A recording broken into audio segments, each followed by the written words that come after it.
Mason's Extra Innings.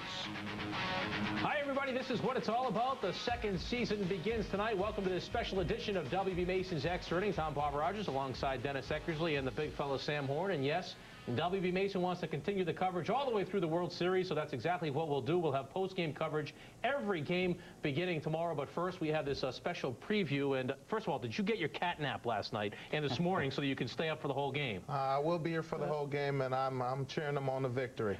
Perfect way to start this, Dennis. When you give the ball to Pedro Martinez, I mean, to win this thing, you want an ace. Pedro's the man. I mean, this is really why you get paid the big bucks. Exactly the reason why you get paid the big bucks. Because we are all relying on this guy. This is the biggest game there is.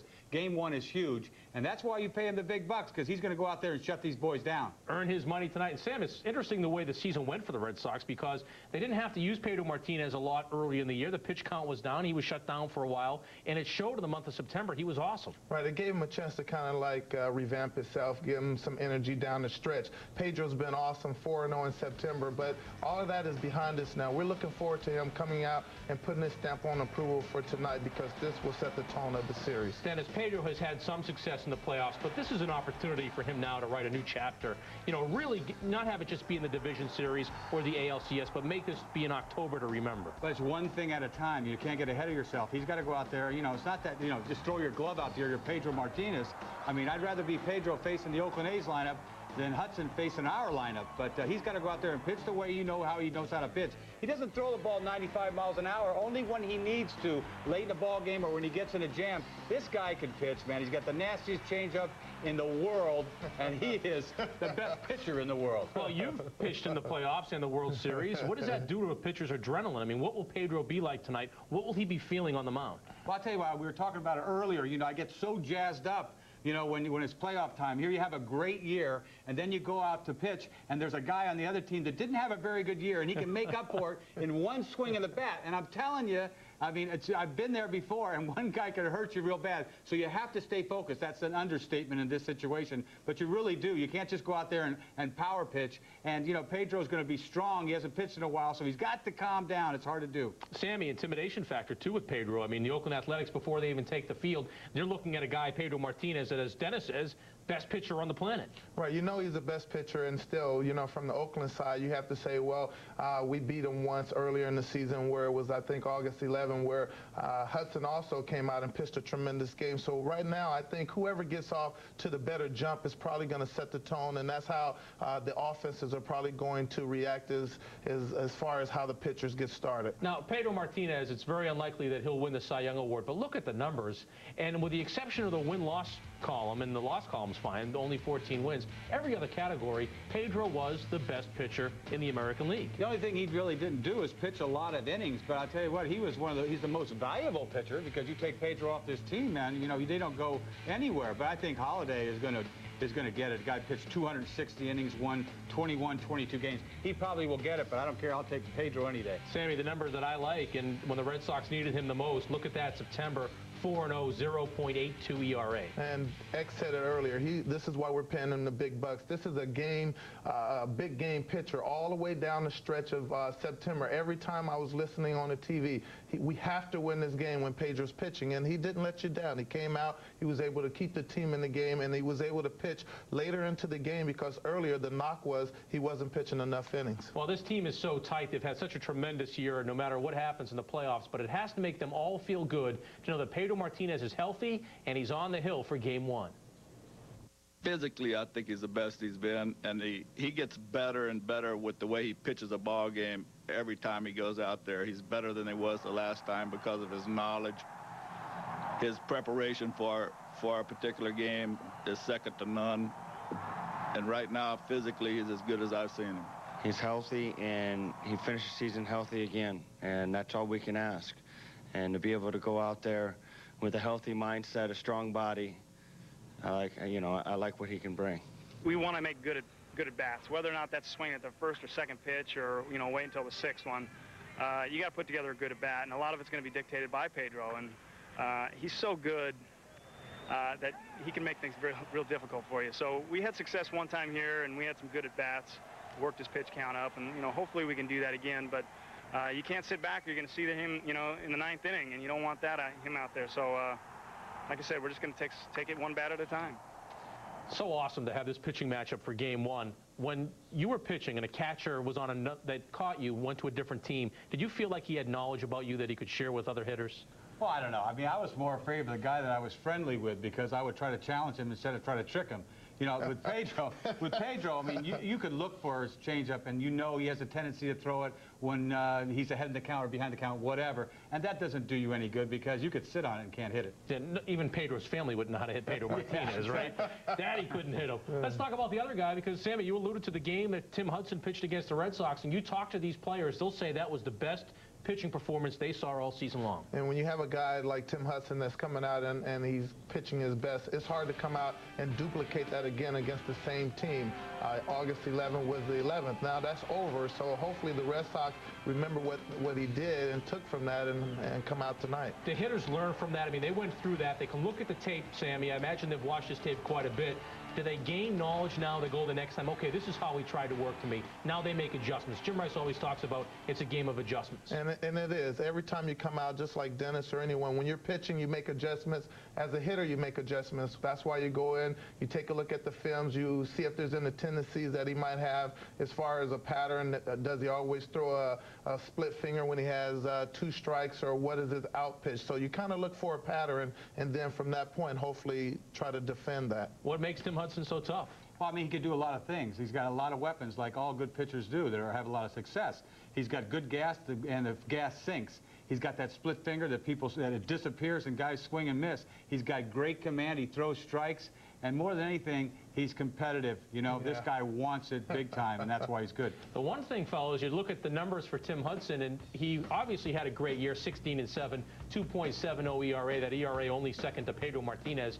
But I think the numbers that should give the Red Sox a little bit of a boost, Dennis, is the month of September, 2-3, 4.85, and that kind of coincides with that hand injury. Yeah, he hasn't been the same because he was pitching much better than that. You have to remember, too, that he pitches in a big ballpark. I pitched in that ballpark. I love that ballpark. So that has a lot to do with the ERA. I'll tell you what, you come to this yard and try to have a 2.7, and that's why Pedro's 2.2 is impossible to do. I give you credit. Well, just like the Red Sox are juiced up to have Pedro Martinez on the hill, you have to imagine the same holds true for the Oakland Athletics. Just have to go out there and just try to, keep your emotions under control and go out there and just, your main objective is to just make pitches and not try to, overthrow, not try to make everything more nasty than it is. You just have to trust your stuff. The last time he pitched against Boston here at our ballpark, he was tremendous. 2 hits and 2 infield hits. If he can harness that, nobody get any hits off. See, win all the games. It's just the nature of being a human. Thank God he won't do that every time, or he'd be 35-0. So, I mean, you got to tip your hat that day. He had command of all 3 pitches, and he's tough. He's a competitor. But that's what makes this game special, is that, we got to make adjustments. I think that was the first and only time we saw him this year. And hopefully we made some adjustments, and, we'll go out there tomorrow and compete. Sammy, we're watching the videotape of that heavy ball that he throws. Can you lay off that pitch? It's hard to lay off, especially if he's already down there in that zone, especially throwing strikes. As Egg mentioned, he has a nice split finger, so that's the equalizer right there, because you can't get out there thinking about that gas and then that bottom falls out. That's what makes him so tough. All right, I should mention that Jerry Remy is going to be with us for our coverage on WB Mason's Extra Innings. That's post-game coverage. And coming up on this show, Gordon Eads will be with us, Tom Caron as well. Plenty of Oakland Athletics on-site reporting, and up next we'll tell you about Trot Nixon. He is indeed in the lineup tonight, and we'll talk to him coming up.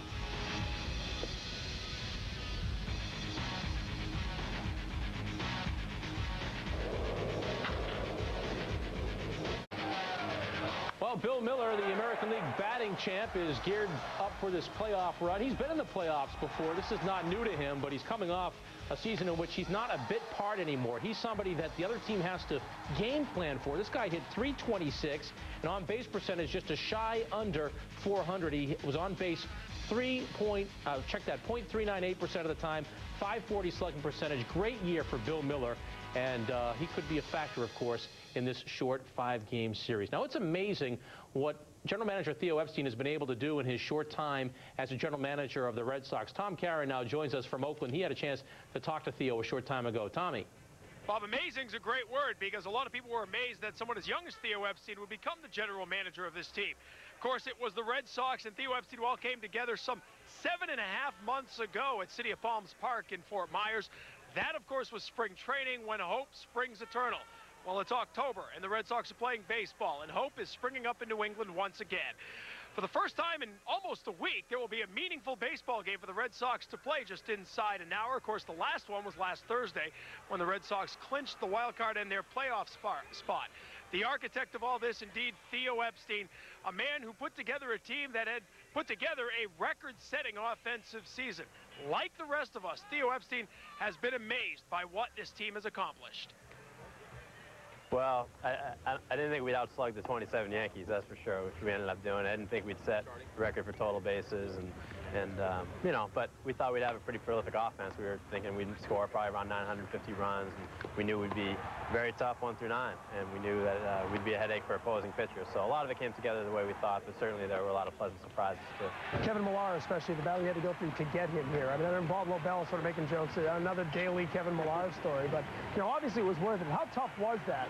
It's funny, I knew when we were getting mocked a little bit for pursuing him every day, and everyone in Boston was sick of hearing Kevin Millar's name. So who is Kevin Millar? I kind of knew that if he did come here, that just based on his personality alone, the fact that he's such a good hitter, that he'd be a fan favorite, and that they'd be looking back at that and kind of taking their words back a little bit. But Kevin came in, didn't miss a beat. He instantly became a clubhouse force, had a great April with the bat, and really stabilized this offense. And in the past, people said we didn't have any number 5 hitters. Now we have 2 or 3, and he's certainly one of them. And it's been a great guy to have on this ball club, keeping everyone positive. Are you especially proud of Bill Miller winning the batting title?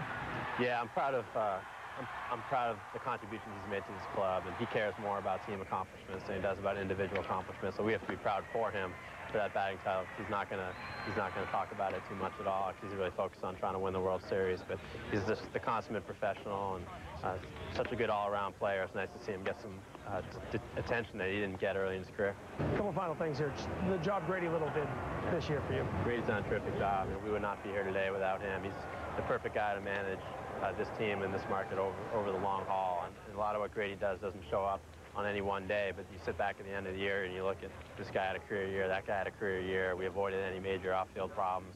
He keeps guys playing hard for him and happy, and that means a lot in this game. The obligatory will he be back question. Yeah, that's not what we're thinking about right now. We're thinking about, you know, winning 11 more games. But you've been around me long enough, you know what I think of Grady as a partner. You know, that was a 2-man unit. We try to approach our decisions that way, and so questions like that stop me in my tracks. But we're real happy with the job he's done. We're focused on 11 more wins. Let me ask you finally, as you go through these 3 rounds, if all goes well, how different is, I mean, what you're doing now? I mean, you know, you sit there behind home plate in the home games, and you're always looking to improve the roster. Well, here are you guys. It's tough. It's out of my control. You know, now I'm sort of overzealous and trying to look for any small way that I can help. You know, we threw ourselves into the advanced report and the advanced meeting yesterday. That's probably, you know, just about the only way we can contribute for a series and during a series. So it's tough to sit back and watch and hope for the best, but that's pretty much what we do. I read somebody, I forget who said it, somebody somewhere said it's kind of like sending your kids off to college. I mean, you hope you've done everything you can do. I guess, yeah. I hope they graduate with honors. And the first test is some 50 minutes away. I guess the Red Sox looking for straight A's against the Oakland A's. And Bob, you know, it's amazing, because back when Theo Epstein was named general manager of this team, everybody was sort of making jokes nationally about his age. No one's laughing now. This guy is a serious executive of the year contender. Tommy, that's a good point, though. When you get your team to the playoffs now, you're the general manager, there's not much more you can do. What do you sense from Theo about how he's feeling about this now? Is he excited? Is he a little nervous? What are you taking it? I think a little bit of both, certainly. And, you know, the point you just brought up, Bob, is interesting here in Oakland, because Moneyball, the best-selling book about Billy Beane, in that he was quoted, and this is a quote that got a lot of attention. Don't use Billy the Beane swears. said there's nothing he can do about the playoffs. That's the clean version of what he said. Yeah, exactly right. I tried to clean it up for public consumption. But he said there's nothing a general manager can do come playoff time, that it all comes down to luck. I asked Theo about that off camera, and he said, you know, they're doing what they can, which right now is dealing with the scouts reports, making sure that the guys who've been watching the Oakland A's for this Red Sox team the last few weeks have given them everything they can get, because that comes under Theo's responsibility, so he's trying to help the team in that way. All right, Tommy, thanks very much. That's okay, Bob. Tom Caron in Oakland. And, fellas, we're going to talk more about the whole Billy Beane statement. That's a great one. But let's look at Theo's acquisitions. I thought it was amazing looking at this 25-man roster to realize that the 25 guys that are on this team, Theo is responsible for 15 of those guys being on this roster. It really is hard to believe. You know, the big thing was, I think, when he went out and got rid of Shea Hillenbrand. At the time, it was a big deal, and I think that just sort of triggered so many other moves. But the guy has done a great job, just like you said, should be General Manager of the Year.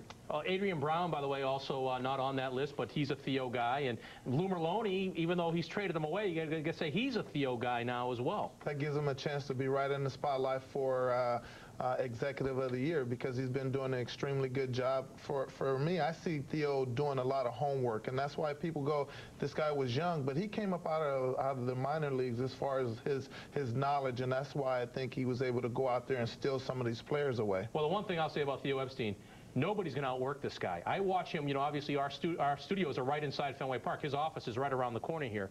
We'll leave sometimes 2:30 in the morning. He is here all the time. Nobody will outwork this guy. Well, I mean, you have to know what's going on. It's one thing having great people around you, scouts telling you about this guy, telling you about that guy, but, you know, he's paid his dues, just like he said. When he was in San Diego, I mean, he was doing all that stuff. So he's been in every part of this phase of this game, and now he's really the spokesperson. I think more than anything, he has handled himself, you know, big league professionally. All right, I'm going to put you guys both on the spot now. We took a look at the acquisitions that Theo Epstein was responsible for. A lot of good acquisitions in the offseason and then during the season as well. Want to find out what you think is the best, Sam? I'll have you go first. Well, I have to go with Bill Miller. For Bill Miller, this gave him an opportunity to go out and get more pitching. He spoke earlier about trading Shea Hillenbrand. By doing that, that's freed up a lot of spots. That made it where first base, third base, and even DH, that gave a chance for Ortiz, Millar to get in there a little bit more and just free up some things. He was also able to get some pitching in there. When you look at all of the things that Bill Miller has did for the team, you're talking about a batting champion.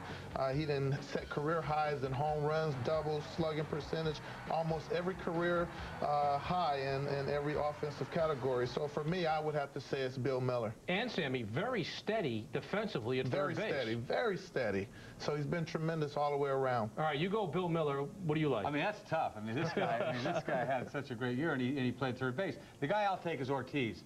The only thing he didn't do is really have a glove, you know. I mean, he didn't really play a position. But this guy has had pop the opposite way. A lot of scouts scouted this guy and said he's got serious power the other way. They say he'd be perfect for Fenway. Well, you know, Theo got him for a song. You know, this guy went out and hit you 31 jacks in 450 at-bats.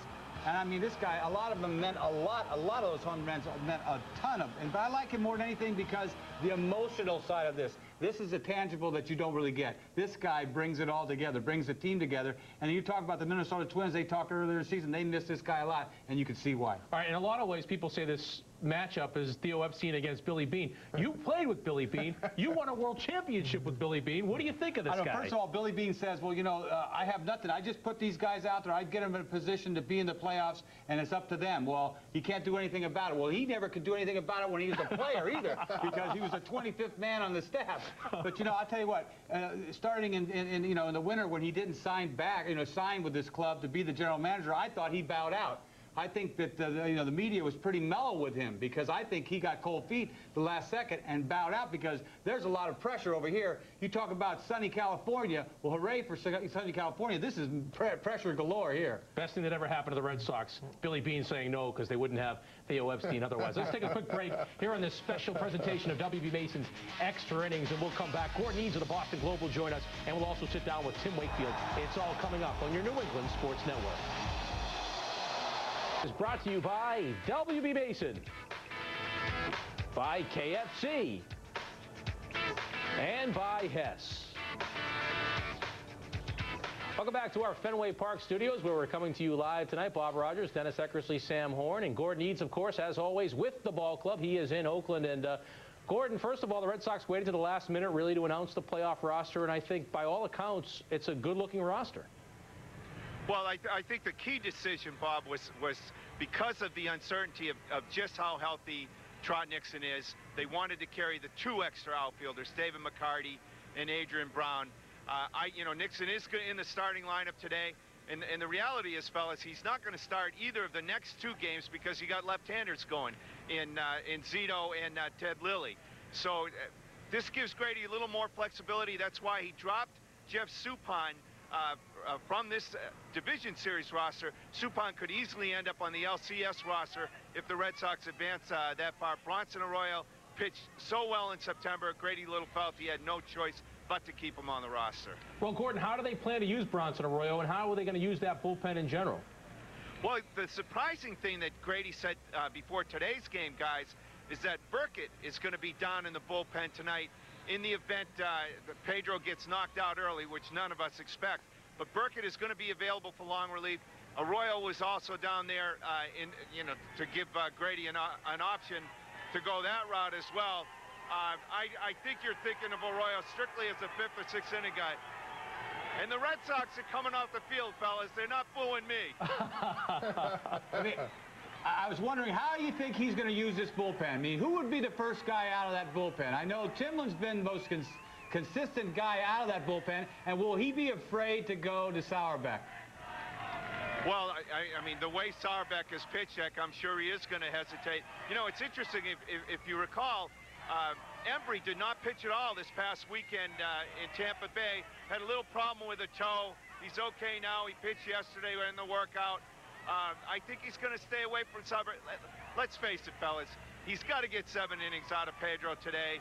You go to Embry and Timlin in the 8th inning. Kim and perhaps Williamson in the 9th inning.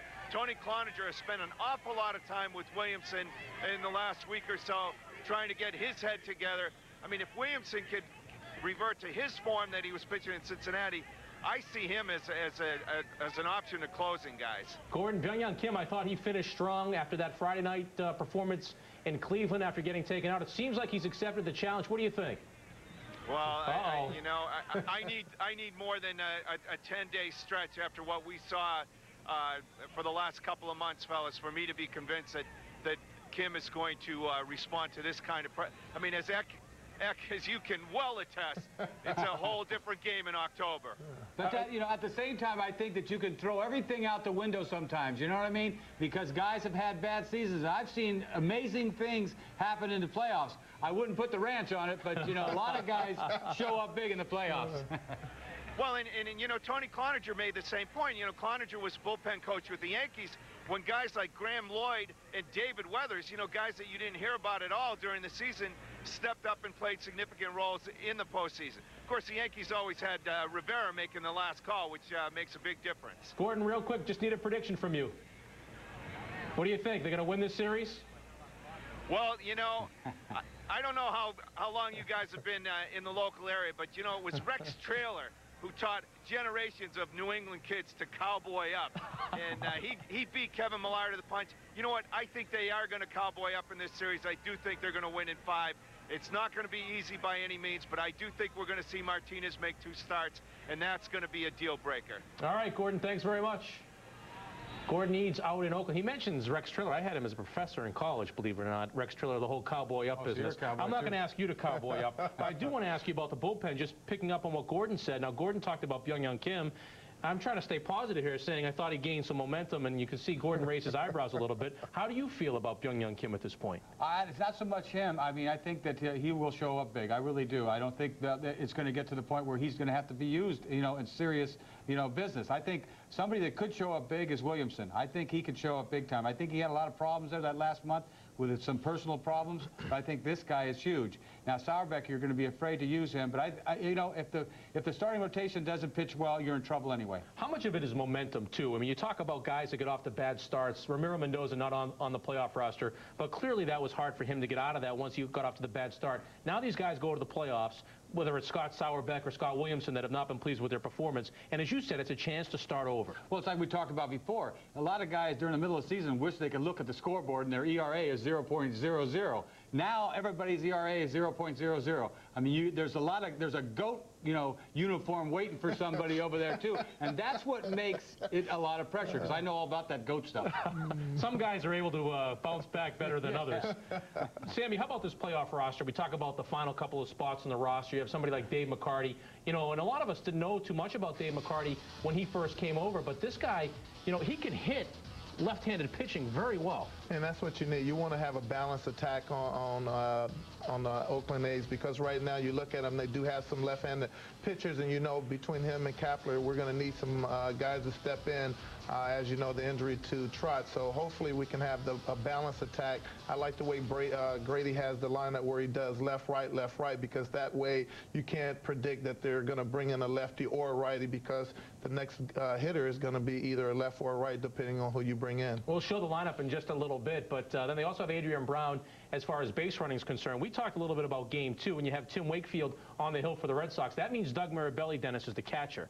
Now, if Wake comes out at some point, do you end up putting Veritek in and you don't have another catcher on the roster? Well, that's the problem right there. I mean, you know, we talked about this long before the season ended, you know, about Mirabelli has to catch Wakefield. That's the problem. You know, not only Wakefield is the way he is, he brings his catcher with him. And it really does create a problem. But I think they have enough offense, you know, to get by with that, and you don't expect that to be a problem. Lou Merlone, by the way, is the emergency catcher. He's been practicing. But you were never an emergency catcher, were you? No, I didn't even have a glove. So what in the ninth inning, catching Kim. Allergic to leather. Tim Wakefield will indeed be the Game 2 starter. Tom Caron a short time ago had a chance to sit down with a knuckleball pitch.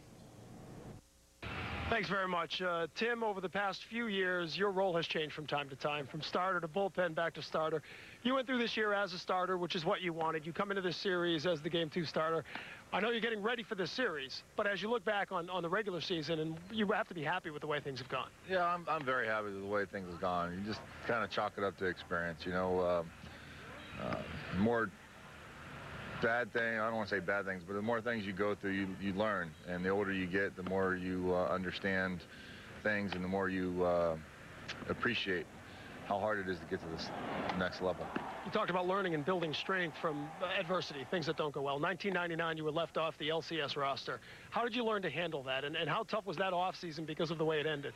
Well, it was difficult for me, you know, going into Jimmy's office. I was expecting to be named the Game 1 starter because Pedro had thrown 6 innings in Game 5 against Cleveland, and when Jimmy told me that they decided to take me off the roster, words can't describe how disappointed I really was. And you know, I kind of took that experience in the off season and really used it as a little bit of fuel to come back in better shape and not be in that situation where, you know, I might be a question mark on anybody's roster. Hard to believe, 1992, you made your Major League debut. How much different are you as a pitcher, as a person, as a professional? Well, you know, I've learned not to take things for granted. Obviously, the point of getting into the playoffs, you know, I was there in 92 when the Pirates went to the playoffs. My first year here in Boston, 95, and then, you know, 3 more times after that. But, you know, I think just being a little bit older and gaining some more experience on pressure situations or different situations in a game, you know, I'm just excited that I'm going to get the start in Game 2. Tim, final question. Going into a short series like this, how magnified is everything? I mean, it's the almost antithesis of the 162-game season you guys talk about all year long. Well, it's more magnified with the media kind of off the field. But once you get on the field and get going into the game, it's the same game. You make it sound simple sometimes. No, it's not that easy. Tim, thanks. Thank you. Game 2 starter, Tim Wakefield. Let's go back to Boston. Tommy, thanks very much, and I like the way the pitching rotation has been set. We talked about it about a month ago, and we said they won't do it, but Tim Wakefield in Oakland, you said you love pitching in that ballpark, and probably for the same reasons that Tim Wakefield does. I'm sure that he has to feel a lot more comfortable. Anybody would in that big ballpark like that. You know, a lot of times, you know, he gets up a lot of pop-ups. I know they did some studies on how many pop-ups he gets. He gets up a lot of pop-ups, and a lot of those times those balls are just out of play in Fenway Park. And so I think he's a perfect guy to pitch in Oakland because a lot of those balls will be caught. Sammy, does it get you nervous at all, though, relying on a knuckleball pitcher? It's so, you know, some days it's on, some days it's not on, and here you are in the playoffs. Does that get you nervous at all? Not really, because they're playing right across the street from the Windy City, which is San Francisco. So hopefully if they're playing in Oakland, then we can have a little bit of win. And as you well know, your knuckleball is either on or it's not. So hopefully we won't need a long relief guy, but that knuckleball on or it's not. You realize that we have an Oakland Athletics sitting between us. So we don't know where your allegiances lie. Well, we're going to try to put you on the spot next and find out what's a better place to play, Oakland or Boston. Eck played in both, and we'll talk about that next on this special edition of WB Mason's Extra Innings.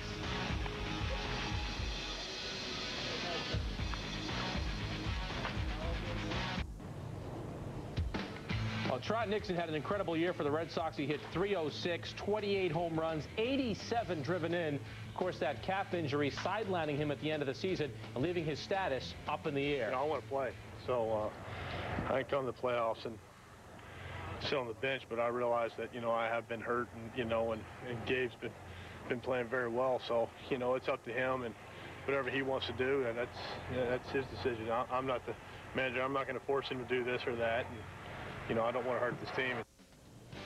Well, he's not going to hurt the team tonight. He will indeed be in the lineup. As you can see, Trot Nixon will bat 8th, and he'll be in right field.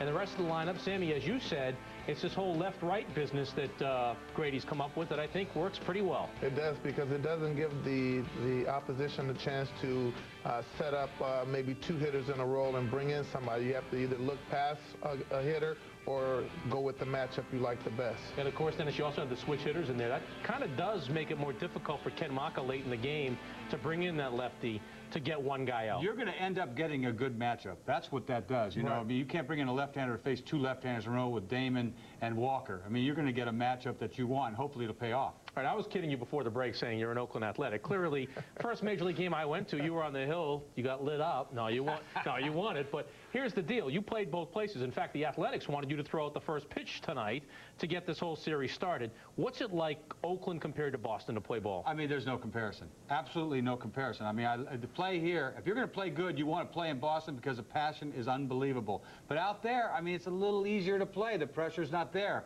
You know, there's not as much urgency out there. The people are, I grew up out there. The people are too cool for school out there. You know what I mean? It's like they won the they won the World Series 72, 3, and 4, and they didn't even show up. They draw 1.5 million people. This town would have went crazy over that. But there's something to be said for that, though, because there's a lot of players in this game that can't play under these lights here in Boston. And so, I mean, if you're going to play well, you want to play here. If you're going to be so-so, you take it to Oakland. Well, which team's more popular, the Giants or the Athletics? Both teams are playing right now. I mean, they've got so much to do out there. You got the 49ers, you got the Raiders, the Giants are in the playoffs. There's so much happening out there that this is, it's like a blah sort of, feeling out there. So what? Oh, the A's are in the playoffs again. They didn't win last year. They're having a hard time even selling games. Do you think they have a lot of pressure on them this year because they've had the lack of success of late? I mean, they need to kind of they can't lose in the first round again. I think there has to be urgency here. I mean, I know Hudson and Zito and Mulder are around next year, but it just doesn't happen that way, every year.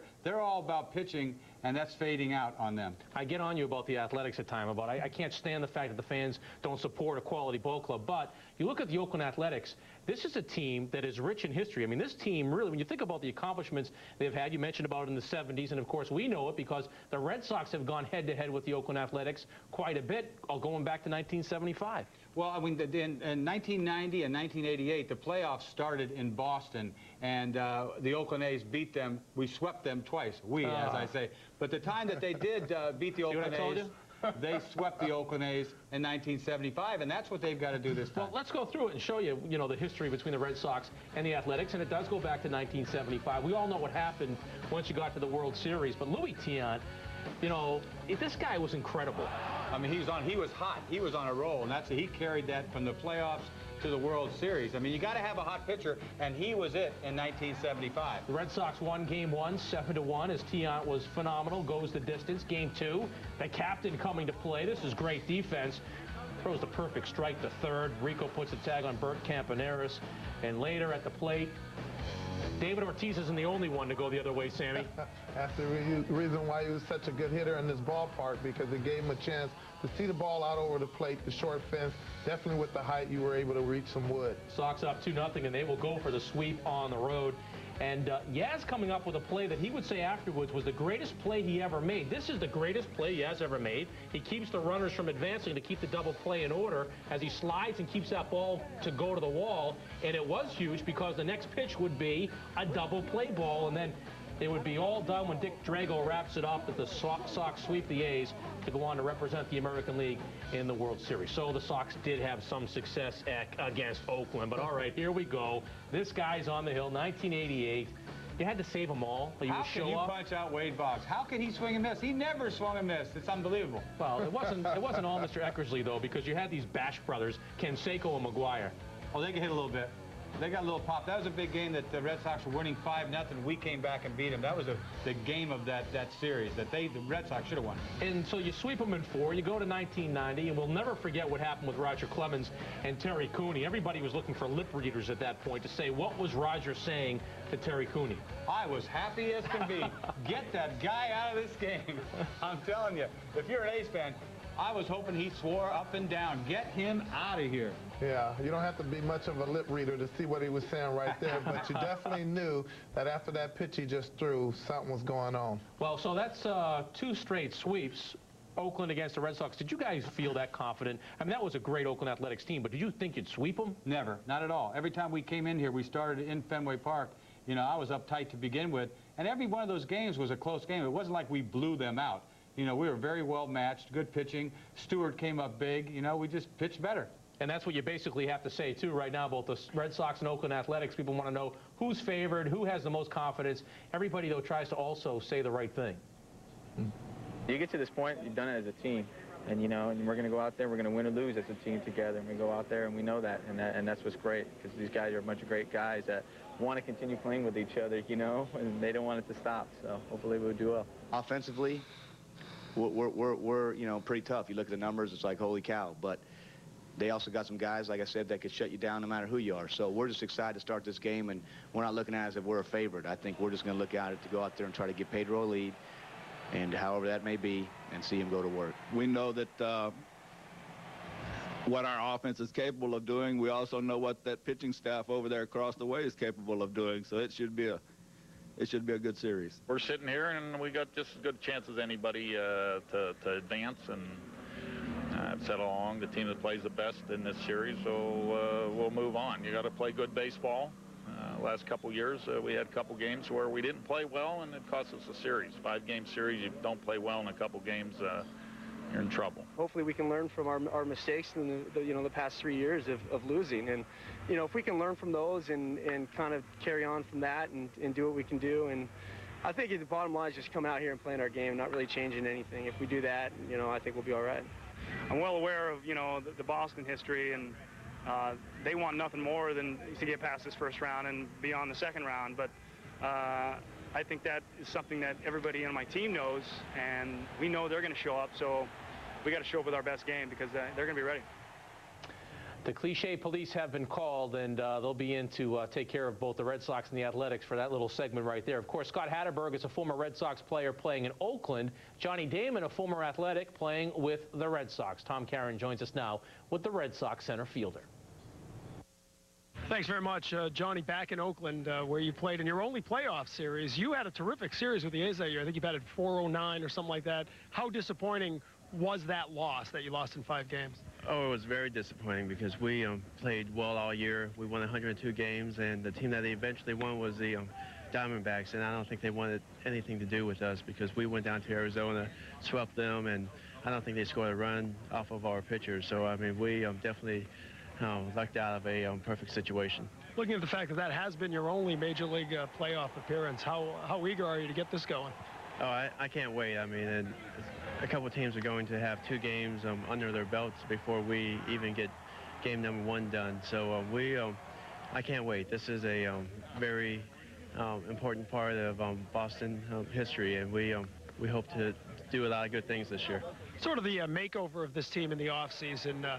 As you saw it come together, first at spring training, and then, you know, I think game 2 really sort of gave an indication of the resiliency of this team down in Tampa. Were you amazed as you saw what was happening around you offensively? Yeah, you know, that's how you win. You have guys who come out and have career years. You have a lot of guys stepping into their prime, guys who, you know, really don't care about the money anymore. They care about winning, and they know how important and how great winning in Boston would be. So I think we've had a lot of tough losses, but we've been able to come out and get the job done the next day. So hopefully we won't have any of those, and hopefully we can keep playing like we have all season long. We've heard a lot about the chemistry in the locker room. How tight is this group of players? Oh, it's very tight. You know, we were very tight in Oakland, and this might be better. You know, we're a little more grown up than we were in Oakland. You know, a bunch of us got in trouble over there, but here, you know, we're a bunch of men and professionals, and we're doing the right things, and hopefully we can just go out there and win 11 more games. as you look across the way in Oakland, guys like you have come and gone, and yet somehow they seem to come back to the playoffs every year. How impressive is that they're able to rebuild on the fly like they have? Well, you know, you can definitely build a case when you have pitching like they do and have a GM like Billy Beane. Billy Beane has been awesome in what he's been doing, and they keep drafting players, and they're able to go trade players when it comes down to the trading deadline to make their team better, and I can't give them enough credit. That's the way organizations should be run, and it seems like they're doing the right thing. Let's get finally, Johnny. You said right before the All-Star break that you were going to come back and tear it up your second half. What were the keys to your second half success? Because clearly you did. Well, I just sometimes you have a feeling, and sometimes the confidence level isn't quite where you want it to be in the first half. You know, I had a lot of tough at-bats. I was hitting the ball hard, wasn't finding hits, and but we were still winning, so it made life a lot more easier on me. But knowing that the team was going to have to rely on me in the second half, I felt like I had to step up, and I feel like I have to step up in the playoffs also. All right, Johnny Damon back in Oakland, back in the playoffs. Let's go back to Boston. And you know what? Johnny Damon certainly did step it up when the Red Sox needed him the most. He was a different player over the second half of the season, and a big reason why the Red Sox ultimately made the playoffs. The ball game tonight, by the way, is on ESPN, but we want you to stay right here. It's still a little bit before the first pitch. Up next, we'll talk about other action around Major League Baseball and where Eck and Sam Horn think the Red Sox will finish this season. The predictions coming up. Who but WB Mason to keep the coverage rolling here on NESN? We always have the WB Mason delivery of the game. This is the delivery of the postseason because they will deliver Jerry Remy in studio with us after the ball games alongside Dennis Eckersley, Sam Horn, Jim Rice, and Bob Tewksbury. Folks will be with you after every playoff game after tonight with the most complete post-game coverage any place. We'll have access to players that you won't find anyplace else. It's WB Mason's extra innings every night here on NESN. So after you watch the ball game on one network, come right back here to your New England Sports Network for the post-game coverage. Now, fellas, let's talk about what's going on elsewhere because you have the New York Yankees having defensive problems yesterday against the Minnesota Twins. Well, I mean, especially that play that Soriano launches the ball over the third base bag. He didn't know whether he wanted to throw it home. Oh, I think the third, and he just launched it. I mean, this is a serious play. And it even starts with the problem with Bernie Williams. I mean, it's almost sad to watch Bernie Williams try to play center field. This ball scooted on him a little bit, but he looks like he's getting old. He can't bend over, but still, that's a huge play. You can't let that ball get by you. And then you see Soriano here launch this ball. He's glad that ball came back to play, but he was safe easy at the plate. That's a huge play. Sammy, big loss for the Yankees because you waste a performance from Mike Mussina. And you knew when they sent out their ace that they exactly wanted to get a good performance. He pitched okay, but when you have teams that are evenly matched in this type of series, mental mistakes, physical errors is going to kill you. I like the Minnesota Twins bullpen. I mean, it's still the Yankees against the Twins, and it seems to be, you know, the Yankees have the Twins number, although Minnesota won game one, but you have to be impressed with Minnesota's bullpen. Yeah, too, and, you know, I can't help but think about, you know, they get back to Minnesota. Out of all the places I've ever played, Minnesota, it is so loud there, and they will be extremely loud. It is really hard to perform when they're so loud like that. But, you know, the Yankees have a nice lineup. Anything can happen, but they do have a great bullpen. And they have lost home field advantage now. The Yankees have given that away to the Minnesota Twins. When you look around baseball, you said Pedro Martinez is the best pitcher on the planet. I believe it. But watching Kerry Wood pitch, this guy is an animal. Watching him last night to give the Cubs the 1-0-0 lead. By the way, that game right now is 3-3 in the 8th inning, so we'll keep you up to date on that. But Kerry Wood, this guy's an animal. Oh, he's got fire to begin with. How about that play? Nicely done. And like they said, luck doesn't hurt either. But this guy's got fire. He's got a breaking ball from hell. You loved to hit when you were a pitcher. Oh, he throws me a little right down Broadway. I don't know if I could crunch that because that's hard to hit it out there. But that's a huge hit from a pitcher. That's a huge mistake. He was in trouble all night. He finally threw him a ball down the middle. How many times as a pitcher did you have more hits than you gave up? Ever? Wow. In Little League. I went deep like 3 times, threw a no-no, did it all. There you go. Sammy, is he as good as he looks? So I was watching that game last night, and the break, obviously he throws the heat. You're watching him throw 97, 98 consistently with ease. But that breaking ball that falls off the table, it's nasty. A couple of times he kind of left the ball out over the plate, and you can see him shaking his head because he knew that the ball should have been in a different place. But what impressed me is when he did have that nasty slider that he threw to left-handers, they were swinging at the ball, and it was like on the grass. So for me, that just told me that they were looking for some heat, and he was able to break a nasty piece off to him. That pitching staff is incredible. That Cubs starting pitching staff, it's got to be the best in baseball. And Pryor, you haven't even seen Pryor yet. Right. This guy, Zambrano, tonight's throwing 98 regular. I don't know how you did, but then they got Pryor, who might be the best in the National League. Well, as I said, it's 3-3, so he's had to pitch pretty well tonight. I already dropped that you were an Oakland Athletic on us. I didn't mention the Cardinals, but you grew up rooting for the Giants, right? Yes, okay. The Giants today had a chance to go up 2-0 on the Marlins, but this Florida team, a little bit like the Red Sox, they're very resilient. You can't keep this team down. Well, they could do a lot of things. They've got guys that can run a little bit. They can hit long ball. I mean, they got good speed. I mean, they could do a lot of things, and they've got good young pitching staff, a lot like the Cubs. So, I mean, I don't want to see Florida personally in the World Series. I mean, I'll face anybody if we get there, but I'm not real excited about Florida. I want to play the Cubs. Right, get the Cubs there, but let it be the Cubs and the Marlins in the championship series. By the way, that was Jose Cruz Jr. out there in right field. Dennis talked about the ability to be a GOAT in the postseason. There's so many opportunities to make the bonehead play. Right, and when you're out there and when you're in this short series, you have to come out with the play, especially defensively. A lot of times guys are out there, they're trying too hard, and I don't know if he lost the ball or whatever, but that's definitely one of those GOAT plays. That's why you didn't want a glove. Didn't want one, didn't need one. I was allergic to it. All right, hey guys, you're going to get to work right now during the commercial break, because up next I want to know who's in the World Series, who wins the World Series, the matchups at all. The predictions are next from Sam Horn and Dennis Eckersley. You're watching a special presentation of WB Mason's Extra Innings on your New England Sports Network. Are ready for some playoff baseball. Bob Rogers, Dennis Eckersley, Sam Horn, great to have you with us. Hope you stay with us for the entire playoffs. First of all, Pedro Martinez tonight, what do you expect from him in Game 1? I expect big time. I'm talking shutout. I'm looking shutout. Really? So you expect the Red Sox to win Game 1. Sammy, in this series, the Red Sox and the Athletics, who wins it? How many games? I say 4 because we don't want to go back to Cali, so I have the Red Sox winning it here on Sunday. Red Sox sweep. All right, now how about in the National League? Do the Red Sox get to the World Series? Yes. And they play the Cubs. They play the Cubs. I say the Giants. All right, so the Red Sox, Giants in the World Series, Red Sox, Cubs. Cubs are who's going to win it all? The Red Sox. Oh, I thought you would keep dropping the Cubs on me. Sammy, you got this team going all the way? I do. I have them. They got a great chance. They have 40 comeback from behind wins. Best in baseball. I like them. One day this summer, you and I were sitting in the club in the Red Sox dugout, and you dropped this on me. You said, how come it just doesn't happen for this team? Just out of chance it will happen for a team.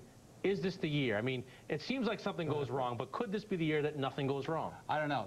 After seeing what happened all year long with this team, the intangible thing about this team, you know, the way they come together, the way it ended at one of these home games, these last home games, where they're all at home plate, jumping up and down, they're going to make that regular.